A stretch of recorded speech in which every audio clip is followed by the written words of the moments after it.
Manoloana ny zava-misy eto amin'ny firenena dia namoaka fanambarana ihany koa ry zareo teo anivon'ny KMF Knoe izay mpanaramaso ny fifidianana. Ny firosonina amin'ny fifidianana iray no ahafahana mivoaka amin'ny krizy raha ny voarakitra izany fanambarana izany etsekilany ihany koa dia miantso ny fitoniana eto amin'ny firenena ny mpikambana eo anivon'izay rafitra izay.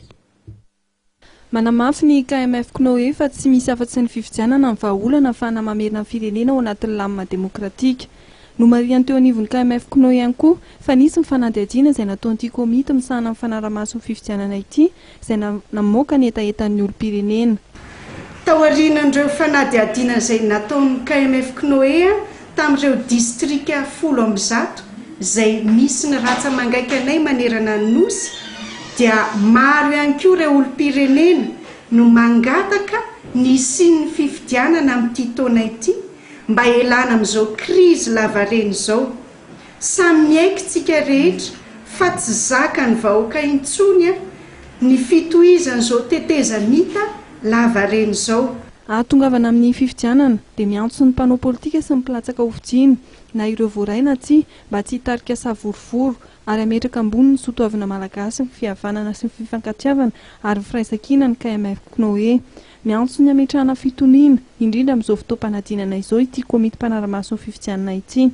Everiny KMF Knoe ihany koa fa tokony hanaiky ny fanapa-kevitra izay navoaka ny CES vaovao ny rehetra. Raha ny tokony ho izy satria ny fanapahana izay avoakan'ny CES araka ny voalazany tamin'ilay didy avoaka tamin'ny sabotsy dia araka ny lalàna ny fanapahana izay raisiny.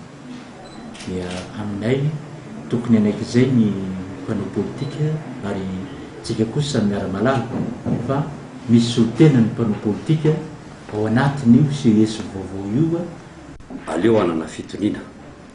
Ny CES vaovao io dia ny rafitra misy eto amin'ny firenena no nanapaka an'io. Reo ihany zany no nahazo alalana hirotsaka ao anatin'ny CES vaovao ary ny ekena zay dia nanao izy fianianana ekena ny fiananana nataony nraisina zay nanao ny fanapahan-kevitra izy iny ny didina avoakany zay zany tsy hiditra amin'ny resaka lalàna fa ny anay ny mamaky anay ny fierovana ny vahoaka dia ataovy ny fifidianana. Arak'izany dia mitaky ny fahatsapatena amin'ny mpanao politika ary mitaky fitoniana ny eo anivon'ny KMF Knoe.